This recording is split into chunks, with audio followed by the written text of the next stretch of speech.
এই মন্দিরের নাম হচ্ছে শিশু সমাধি মন্দির। এইখানে সবার কাছে জিজ্ঞেস করলে শিশু সমাধি মন্দির কোথায়, ও এক আনসার সবাই দেখায়। ওদের আত্মাগুলো ঘোরাফেরা করে না এখানে? সেটা করে, যার কারণ তো তাকে ধূপ ধুনো এটা ওটা মানে ই করা হয় বলে। তো একটু খুলে বলুন না যে আপনি কি উপলব্ধি করেছেন? আমি উপলব্ধি করেছি, ওরা কথাবার্তা বলিছে ভালো ভালো, আমি কোনোদিন খারাপ জিনিস আমি দেখিনি। এখনো গভীর রাতে বাতাসে কান পাতলে নাকি শিশুদের অতৃপ্ত আত্মার কান্না শোনা যায় বলে জনশ্রুতি আছে দুর্গাপুরের শ্রমিকনগরের এই স্থানে। দুর্গাপুরে দামোদর নদের পাশ দিয়ে সমান্তরালভাবে বয়ে গেছে একটি জলধারা। এখানে এক জায়গায় একসময় মৃত শিশুদের সমাধি দেওয়া হতো। এখন সেখানে গড়ে উঠেছে মন্দির। এই মন্দিরকে স্থানীয়রা সমাধি মন্দিরও বলে। একজন সন্ন্যাসী মহন্ত কনকানন্দ গিরি মহারাজ এখানে গড়ে তুলেছেন আশ্রম, নাম সদানন্দ হরগৌরী আশ্রম।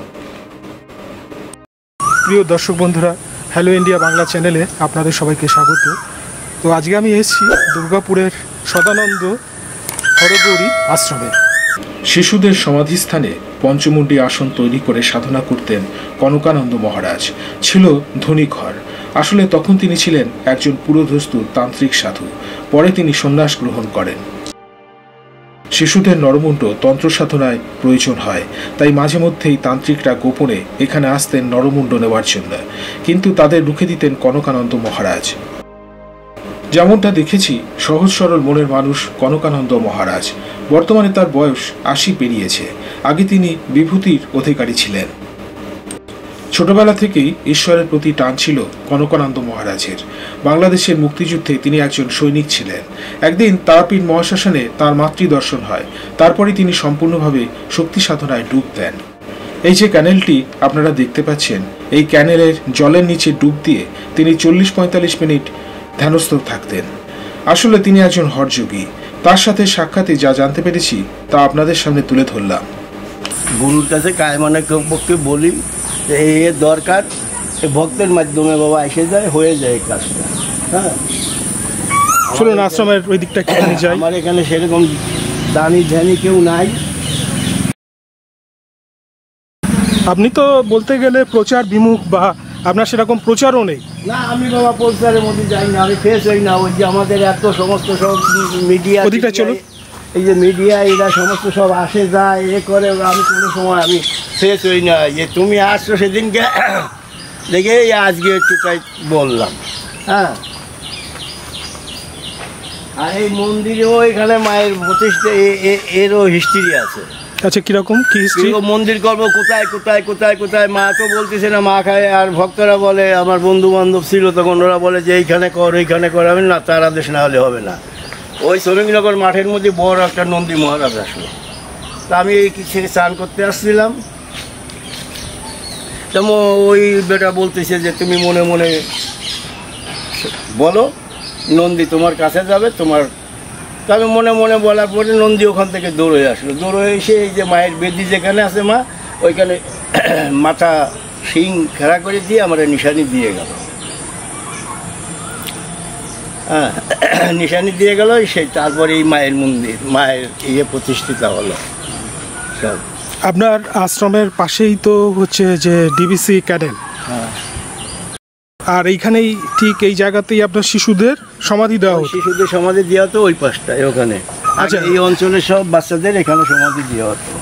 তখন সেবাভোগ দেওয়া হতো। ওই শিয়াল এসে সেবা নিয়ে যেত, এই করতো করতো। তখন তান্ত্রিকের ব্যাপার ছিল অনেক কিছু। এই যে শিশুদের সমাধি দেওয়া হতো এই স্থানে, তো একটা অস্বাভাবিক কোনো কিছু কোনোদিন আপনি উপলব্ধি করতে পারেননি? ধরুন অনেক লোকে দেখেছেন নিচে আমার ঘর, ওইখানে একটা ঘর ছিল, নিচে আর একটা যজ্ঞ ঘর ছিল। ওই ভেঙে টেঙে দিয়ে টিয়ে তখন মানে সব এই ক্যানেল কাটানোর সময় এই করি সব। নিচে একটা যজ্ঞ ঘর ছিল নিচে। তার মানে এই সমাধির উপরেই আপনি সব কিছু করেছেন? হ্যাঁ, ওই সব লোকজন যারা ওখানে ঘুমায় থাকতো তারা নিজেরাও দেখেছে, এবং আশেপাশের লোকজন দেখে এখনো মা ঘুরিয়ে বেড়ায়, যার ভাগ্য ভালো হয়। আচ্ছা, মা বলতে এই মা কালীর কথা বলছেন? আচ্ছা, সেটা তো হলো। এই যে এত এত শিশুদের, মানে প্রচুর সংখ্যক শিশুদের যে সমাধি দেওয়া হয়েছে এইখানে, তো এই মন্দিরের নাম হচ্ছে শিশু সমাধি মন্দির। এইখানে সবার কাছে জিজ্ঞেস করলে শিশু সমাধি মন্দির কোথায়, ও এক আনসার সবাই দেখায়। ওদের আত্মাগুলো ঘোরাফেরা করে না এখানে? সেটা করে, যার কারোর জন্য তো তাকে ধূপ ধুনো ইডা উডা মানে ই করা হয় বলে তো। একটু খুলে বলুন না যে আপনি কি উপলব্ধি করেছেন। আমি উপলব্ধি করেছি, ওরা কথাবার্তা বলিছে ভালো ভালো, আমি তো কোনোদিন খারাপ জিনিস আমি দেখি। যে সমস্ত শিশুদের সমাধি দেওয়া হয়েছে এই স্থানে, তারা আপনার সঙ্গে কথা বলে? আগে বলতো। কিরকম কি বলতো? ওরা আমার কোনো কিছুতে ভুল হয়ে গেলে ওরা স্মরণ করাই দিত। পঞ্চমুণ্ডির আসন ছিল, আসনে বসতাম। এখন নেই পঞ্চমুণ্ডির আসন? এখন নাই, এখন সমস্ত সব বাদ দিয়ে দিছি, ওগুলো সব মাটির নিচে দাবাই দেওয়া হয়েছে। চলুন এদিকে যাই। তাহলে এখানে শিশুদের আত্মা ঘুরে বেড়ায় আপনি বলছেন? তুমিও 3 দিন বাস করো এখানে, থাকো, নিজে চিন্তা করতে পারবে। এখানে কোনো খারাপ লোক এসে টিকতে পারে না, ভালো মনের লোক হলে। আমার এখানে বিরাট বিরাট সাপ আছে, সাপের জাবড়াই রেখে দেয়। এই যে মাকে আগে নিরঞ্জন করে দেওয়া হতো, মা বললো যে আমার নিরঞ্জন করিস না, আমার এখানে রেখে দিবি। তারপরের থেকে এইখানেই রেখে দেওয়া হতো, এইখানেই রেখে দেওয়া হয়। এরকম খোলা জায়গায় যে মা অবিন্যস্ত রূপে রয়েছে এখানে, এমনি তো জায়গায় চলে গেছে। আচ্ছা, কাঠামো। আচ্ছা, এর মধ্যে আর প্রাণ নেই, তাই তো? প্রাণ প্রতিষ্ঠা যেটা করা হয় আপনি দেবতাকে, ওখানেই এখন ওইখানে ঘটে পটে। আচ্ছা, এখন আগের মূর্তি কি অবস্থা হয়ে গেল। এইখানে অনেক অনেক অনেক মূর্তি, সব এইখানেই নামায় রাখা। আচ্ছা, এই যে শিশুদের সমাধি দেওয়া হতো এক সময় এখানে, তারা কোনো সময় আপনাকে ডিস্টার্ব করেনি? না, আত্মারা, শিশুদের আত্মারা? আর তান্ত্রিকে অনেক আইসে, ওই অমাবস্যা পূর্ণিমা এদিক ওদিক ওই মারা গেছে জায়গায় রেখে দেওয়া হয়েছে, মাথা টাথা নিতে আইসে, তাই নিয়ে আমার সাথে অনেক শিশুদের মাথা নিতে এসেছিল। হ্যাঁ, আমার সাথে অনেক ঝগড়া খ্যাচখেচি হয়েছে, অনেক মারপিটও করেছি এই তান্ত্রিকদের সঙ্গে। বাবা বিরাট। এই যে ধরুন শিশুদের মানে অসংখ্য মানে শতাধিক শিশু এখানে সমাধি আছে, তো তাদের মাথা দিয়ে তো তান্ত্রিকরা তন্ত্রের কাজ করে। তো সেই মাথাগুলো নেওয়ার জন্য তান্ত্রিকরা এখানে আসে, আসতো। আসলে আমার বলতো, টাকার লোভ দেখাইছে অনেকে। আমি বেটা বাঘ, তুই আগে তাড়াতাড়ি এখান থেকে বেরো। আমার টাকার লোভ ওই সমস্ত আমাকে দেখাইছি না। গুরু আমাকে অনেক কিছুই দিয়েছে, আমি কোনো লোভের ভিতরে নাই। আপনার কাছে নরমুণ্ড আছে? আমি দিয়ে দিছি বাবা, ওই কিছু আমি বহুত কিছু পেয়েছি, আমি বহুত কিছু লোকের দিয়ে দিছি। তাহলে আপনি যেটা বলছিলেন যে আপনার যে একটা অলৌকিক শক্তি বা বিভূতি ছিল, সেটা এখন আর নেই বলছেন? না, ওটা আমি খাটাইও না, আর ওই রাস্তায় যাইও না। এখন আপনার বয়স কত হলো? 80-এর উপরে মোটামুটি বললে চলে। হ্যাঁ, এই যে ধরুন কালী মন্দির এবং এইখানে যে মা দুর্গা, হরগৌরী যে মূর্তি আছে আপনার, যে বজরংবলীর মূর্তি আছে, এর সেবা আপনি নিজেই করেন বা একজন বোধহয় আছে পুরোহিত? ওই আছে, ধূপ ধুনো দেয়। ওই শারদামা আছে একটা মা ঠাকুর, হ্যাঁ, ওই স্বপ্নে দিছিল, ওই পেয়েছিল। ও এসে সকালবেলা এসে জল মিষ্টি টিষ্টি মায়ের সেবা শান্তি করে দেয়। হ্যাঁ, এখান থেকে ক্যানেলটা তো দেখা যায় না? ক্যানেল তো এই সাইডে। এখান থেকে চলুন না দেখি একটু ক্যানেলের ধারটা।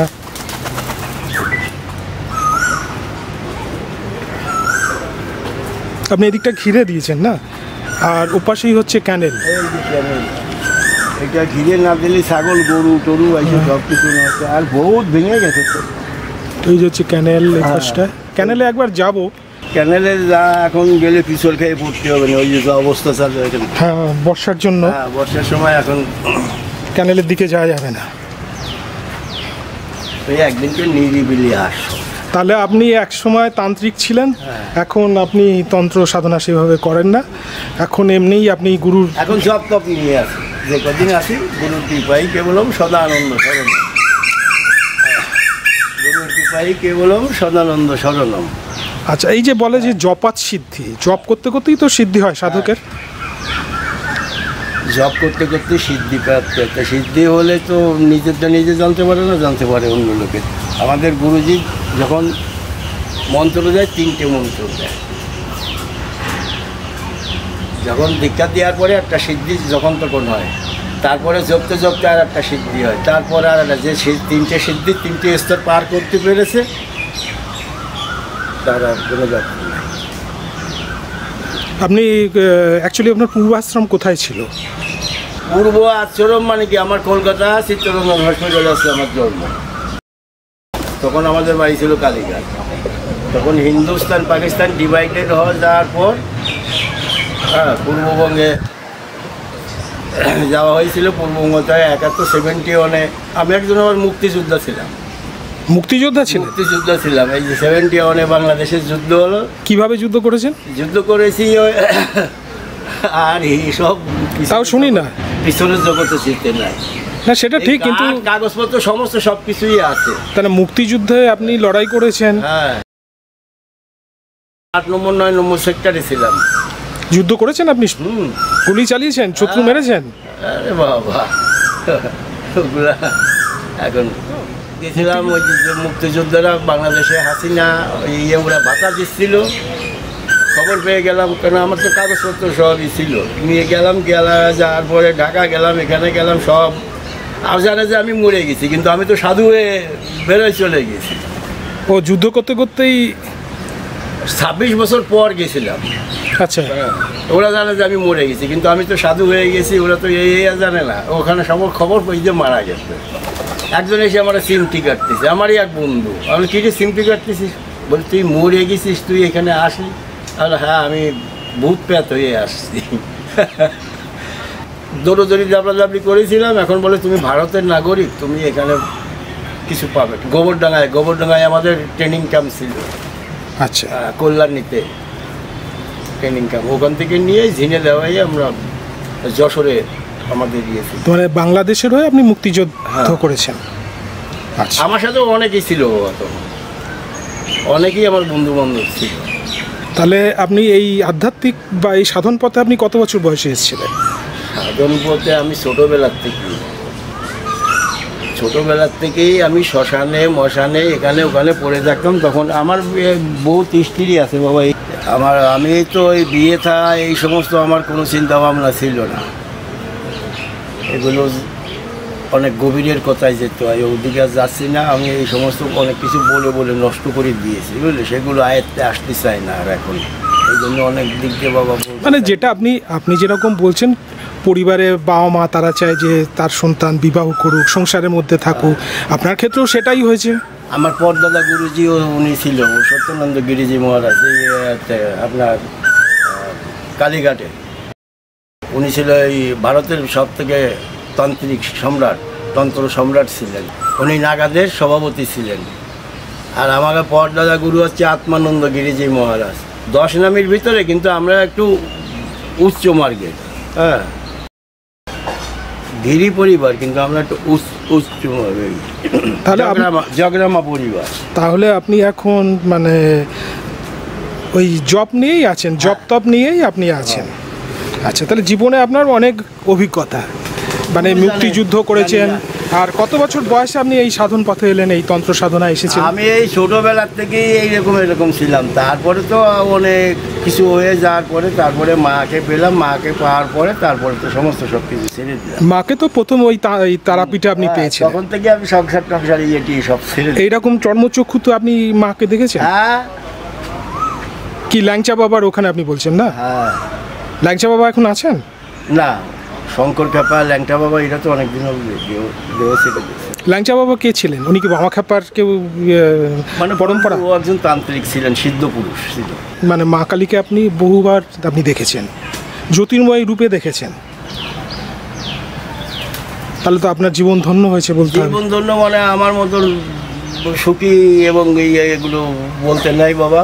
আমি ওই জন্য তো আমি নিজে গুপ্তভাবে থাকি। সাধনা তো ওই জন্যই যে গুপ্তভাবে থাকি। আমি ওই প্রচার এবং এসবের মধ্যে আমি যাই না। এই তোমরা আসছো বলে না যে আমি এই কোনো সময়, আমি যখন আমাদের এখানে এত বড় বড় অনুষ্ঠান হয়, আমার ছবি দেখতে পারবে না। আমি ওই প্রচারে যাই না, আমি গুপ্তভাবে থাকি গুরুর কৃপায়। হ্যাঁ। আর এখানে এখন এই সমাধিগুলো খুঁড়ে কেউ নরমুণ্ড খুঁজতে আসে না? সেটা নাই, এখন সব অন্যরকম হয়ে গেছে। মানে আপনি তারা করেন তো, কেউ যদি এসে নরমুণ্ডের জন্য কেউ আসলো না, এখন ওর পরে পাথর চাপা দেওয়া হয়েছে, ওর পরে শর্ট পাইতে দেওয়া হয়েছে, মাটি ফেলা হয়েছে, অনেক মানে ডিপ্লোমা। আর তারপরেও তো ঘটনা হচ্ছে কি যে এই সোজা এই পুরোটা ভরাট করতে চেয়েছিল, ওই যে জায়গাটা না, ওটা পুরো ভরাট করতে চেয়েছিল। এত বড় বান্ধন দিয়ে, ব্যারিকেড দিয়ে মাটি তোলে আর এক রাত থেকে ধস নেমে চলে যায়। তাহলে একটা সময় তো আপনাকে অনেক মানে কি বলবো অনেক অসুবিধা আপনাকে পোহাতে হয়েছিল। বহুত অসুবিধা বাবা, বহুত অসুবিধা। মানে তান্ত্রিকরা এসে হামলা করতো, ও গেল, তারপরে এদিকে অমুক তমুক হ্যান ত্যান বহুত কিছু। এখন তো তা আপনার কাছে নরমুণ্ড ছিল, সেগুলো আপনি দিয়ে দিয়েছেন। হ্যাঁ, ওগুলো ওইখানেই সব বাসন টাসন সব ওইখানেই চাপা পড়ে গেছে। মানে 34 মাস গাজনের দিন এইখানে হনুমান থাকতো 8টা 9টা। একটা হনুমান মারা গেছিল, ওরে ওইখানে সমাধি দেওয়া হয়েছিল। আচ্ছা, কোন জায়গাটা? এই যে বজরং বলি আছে, এই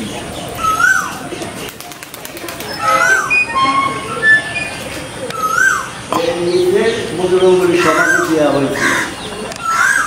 এই নিচেই, ওই সমাধির নিচেই, মানে উনি উপরেই দাঁড়ায় আছেন। আর এখানে তো হরগৌরী, হ্যাঁ, হর পার্বতী মা, অন্নপূর্ণা দেবী। তো মহারাজ, আপনি তো প্রথমে আপনি একজন তান্ত্রিক সাধক ছিলেন, হ্যাঁ, মানে শক্তি সাধক ছিলেন। মা কালী আপনার ইষ্ট ছিল। এখন কি কোন সাধনায় আছেন? যা প্রাপ্তি গুরুচরণ আমি পেয়ে গেছি, আমার আর কোনো দরকার নেই। হ্যাঁ, ওই একটু খাওয়া পড়া সেবা, তাও মানে কি আপনি সিদ্ধি, যে কথাটা বলে সিদ্ধি প্রাপ্তি হয় সাধকের, সেই সিদ্ধি প্রাপ্তি হয়েছে আপনার? সেটা আমি জানি না, লোকে জানে বাবা, ওটা আমি জানি না। তবে আমি অনেক জায়গায় যাই, অনেক জায়গায় মুখ দিয়ে হয়তো অনেক কিছু বলে আসি যে তোর চাকরি হয়ে যাবে, তোর ব্যবসা ভালো হবে, এগুলো গুরুর কৃপায় এগুলো হয়ে যায়। হ্যাঁ, না, আপনি যে প্রথমে আসতেই যে শান্তি আনন্দের কথা বললেন, শান্তি আর আনন্দ সাধনার উদ্দেশ্য তো তাই, শান্তি আর আনন্দ। আশ্রমধারী, এটা সদানন্দ হরগৌরী আশ্রম, যিনি আমার সন্ন্যাস গুরু ছিলেন, ওই যে সদানন্দ গিরিজি মহারাজ, উনি নামকরণ করে গেছিল এবং উনি আমাকে আশীর্বাদ করে গেছিল। উনি একজন মহাপুরুষ ছিলেন, বাক্যসিদ্ধি। চলুন আপনাদের মায়ের মন্দিরে যাই। গিরিজি মহারাজ উনি কোথায় ছিলেন, কোন জায়গায় ছিলেন? ওই শ্রীনাথ আশ্রম, MNC।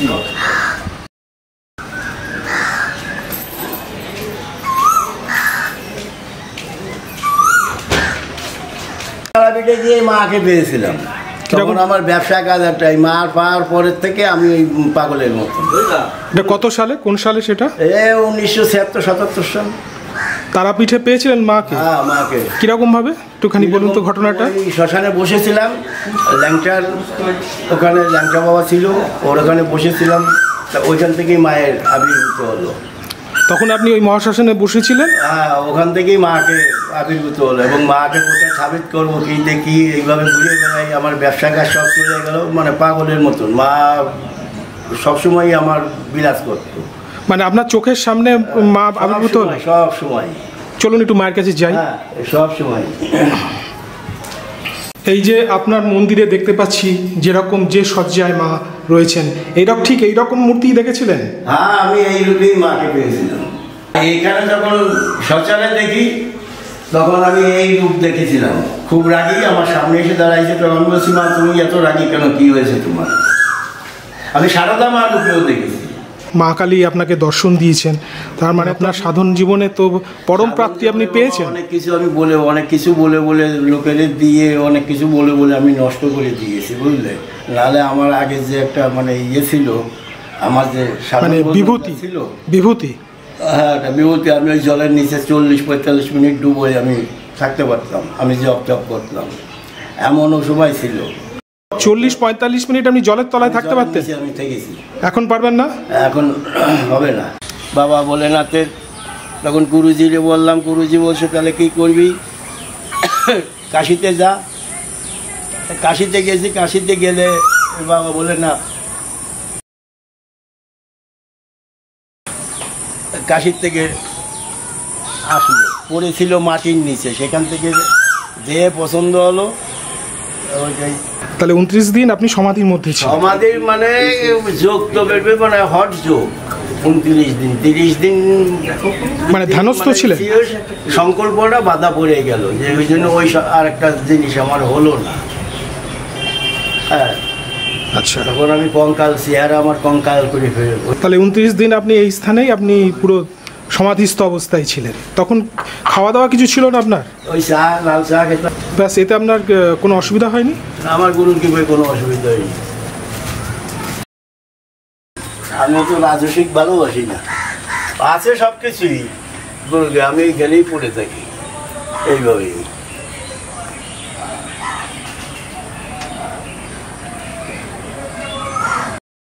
রাত্রিবেলা আপনি কোথায় থাকেন? এইখানেই। দর্শক বন্ধুরা, দুর্গাপুর স্টেশন সংলগ্ন ডিবিসি ক্যানেল পাড়ে শ্রমিকনগরের এই আশ্রমে আপনারাও আসতে পারেন। সহজ সরল মহারাজের সান্নিধ্যে আপনারা আনন্দ লাভ করবেন, একথা আমি জোর দিয়ে বলতে পারি। এবারের প্রতিবেদনটি আপনাদের কেমন লাগলো ভিডিওর নিচে মন্তব্য দিয়ে জানাবেন।